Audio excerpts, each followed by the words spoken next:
Okay, so we've spent quite a while so far talking about foundations. That is, defining different probabilistic models, how to fit their parameters, and in cases where it's hard to fit the parameters analytically, how to use optimization to fit those parameters. So from now on, we're going to be working in a bit of a more applied context. We're going to look at some specific models and categories of models and look at how to learn the models and different considerations about how they'll perform in practice. So for the first 2 weeks of this, we're going to focus on linear models. So this week, we're going to look at linear models for classification.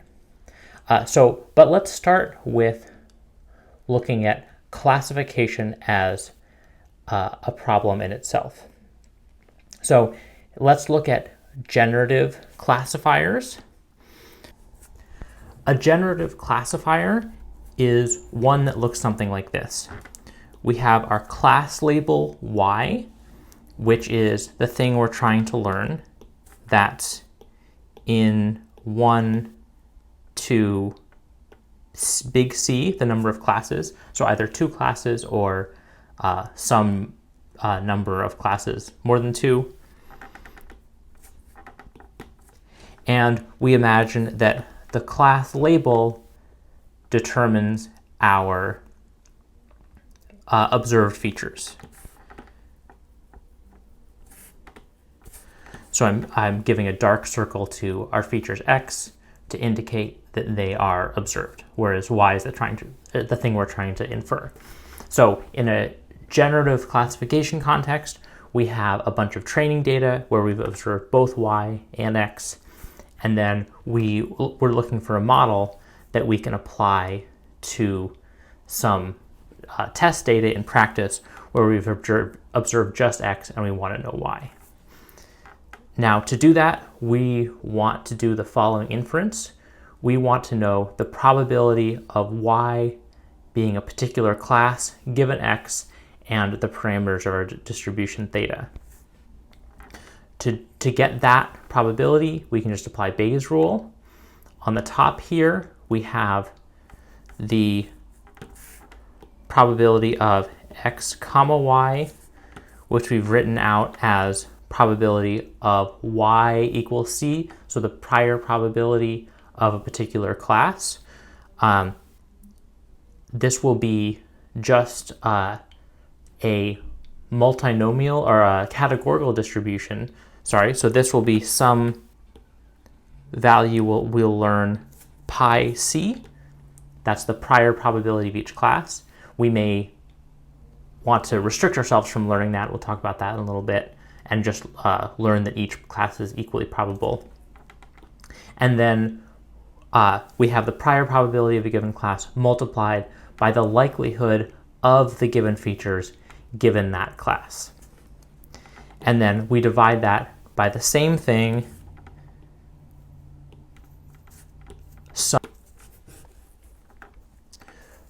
So this is a way to define a classifier. So that leaves just one thing for us to define in order to determine how to do our classification for a particular problem, and that is how to formulate this conditional probability of x given y. So we're going to look at a couple of different ways to do that. So a naive Bayes classification model is a particular type of generative model. It's one that makes one additional assumption, which is the following.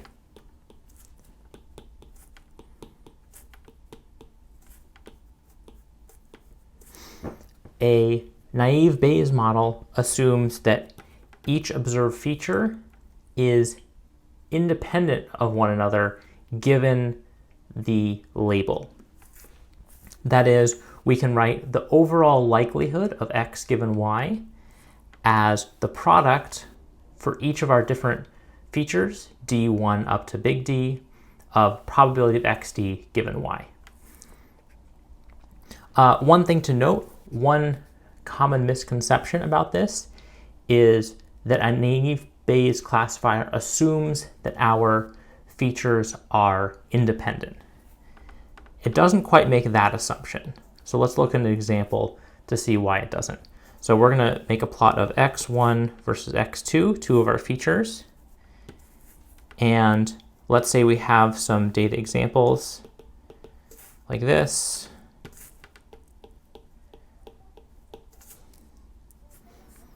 Okay, so I've drawn a particular distribution of x1, x2, where we have sort of this cluster x1 here and this cluster x2 here. Note that if we ignore y, our class, and just ask are x1 and x2 independent of one another, clearly they're not, because there's this strong correlation between those two features. But if we see that these purple points are all where y equals 1, and these blue points are all with y equals 0, let's look at specifically the assumption we're making. We're making an assumption that x1 and x2 are independent of one another given y. So that is, if we look at just the points with a specific value of y, and we ask, in that case, are x1 and x2 independent of one another? And I've drawn them here as kind of a blob with no correlation, which is to say that x1 and x2 are in fact independent of one another given y. And same thing goes for the case where y equals 1. Okay, so that's just one misconception. A naive Bayes classifier doesn't assume that the features are independent of one another. They assume that they're independent of one another given the class. Another way to state that assumption is that the class defines everything there is to know about the feature. One example of that would be, let's say we're trying to do classification of car models, like we didn't know about the fact, we didn't know what car models exist in the world, and we're just trying to be able to look at a car and figure out what model it is based on like how many seats it has, how many windows it has, what its weight is or something. So there's certainly a correlation for real data of the number of seats of a car and its weight, for example. But that's entirely determined by the model of the car. You know, a Honda CR-V has a specific number of seats and it has a specific weight. So the naive Bayes assumption would definitely be correct for that classification problem. Now in practice, it's actually very rare for this. So even though that assumption rarely holds in practice, that our observed features are actually truly independent of one another given our label, naive Bayes classifiers often work reasonably well in practice. And one thing that's very nice about them is that they're extremely straightforward to learn. So let's look at how we learn a naive Bayes classifier. But first we need to think about how we specify a naive Bayes classifier. So remember that to learn our generative classifier, we just need to specify our conditional model of x given y. If we're additionally making the naive Bayes assumption, now we just have to specify the conditional distribution of a particular feature given y. So this is going to be a 1D distribution of xd given y. And there are a couple of options. So some options for different categories of features. If we have binary features, then we probably want to use a Bernoulli distribution as this probability here. Likewise, if we have a discrete but we probably want to use a categorical distribution, and a good choice would be a Gaussian distribution. So assuming that, let's say we have a feature vector that is 3 features, 1 binary, 1 discrete, and 1 continuous. The only things we have to learn the Bernoulli parameters, the categorical parameters, and the Gaussian parameters for each of those 3 distributions. So I guess the number of parameters we need to learn is 1 plus 2 plus, let's say we have 5 options in our discrete classifier. That's 5 minus 1 is 4. 1 plus 2 plus 4 parameters to learn total. One thing that's nice about kind of this generative setting is that it's very easy to mix and match different types of features here.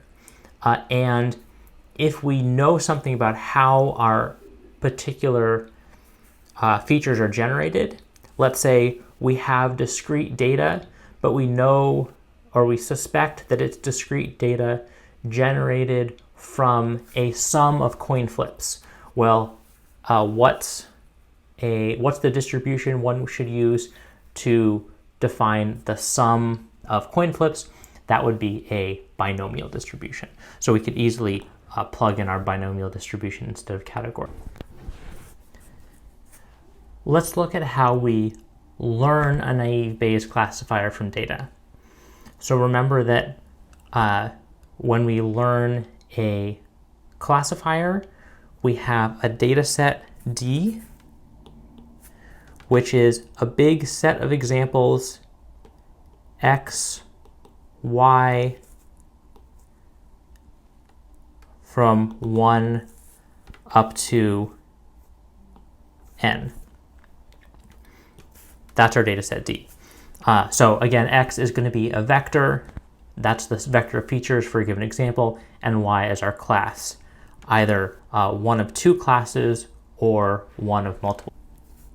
We're trying to optimize the likelihood of our observed data, that is probability of D given theta, which is, let's look at what the naive Bayes classifier assigns as the probability of a given example. Well, our likelihood of our data is going to be a big product over all of our examples. The probability of seeing a particular label, yn, for this data example is just that categorical distribution for yn. This is going to be pi c for whatever cy happens to be.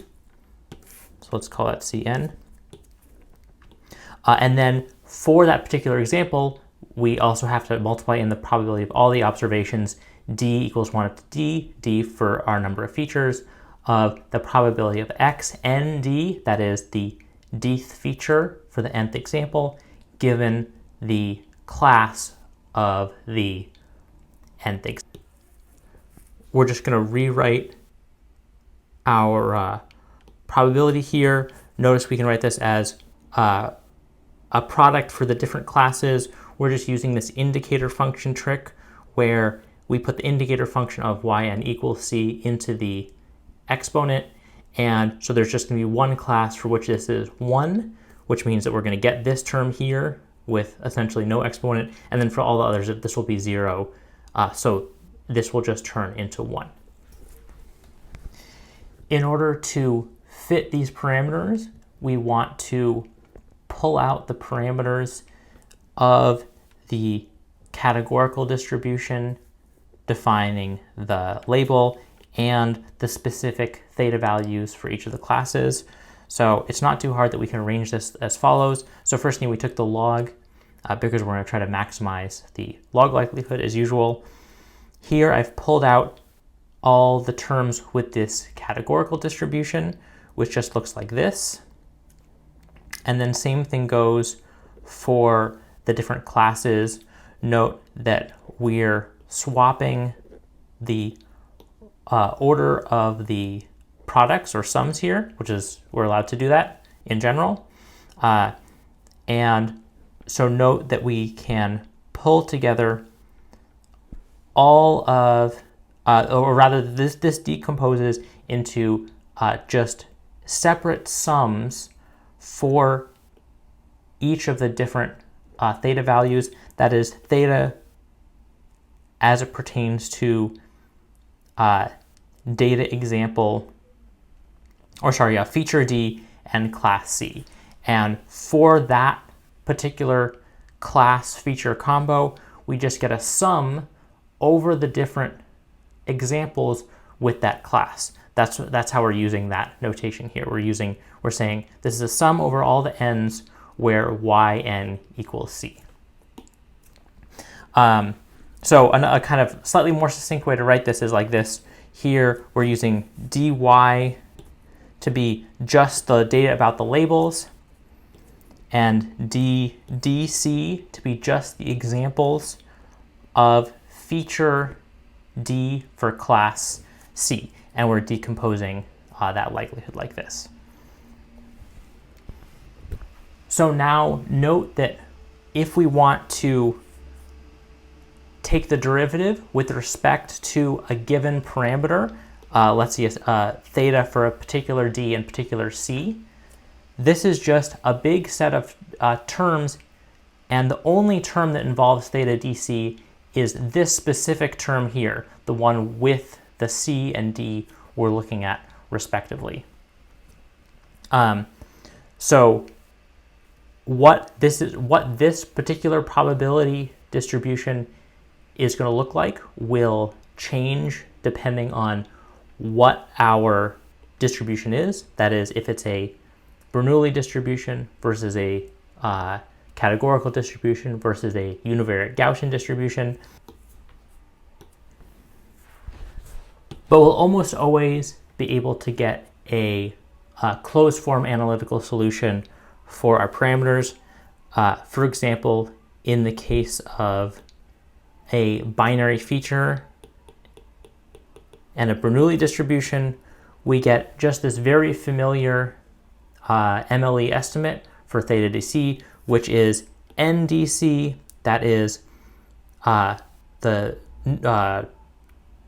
denominator is just the number of data examples with that class, and ndc is the number of data examples with that class where the value is 1, which is what you would have guessed intuitively. And this is going to work very similarly for any distribution we use here. We just take that subsample of data with that class and use our usual MLE estimates that we've seen before to find the parameters of that distribution. Same thing goes for this categorical distribution. It's just based on the distribution of the classes.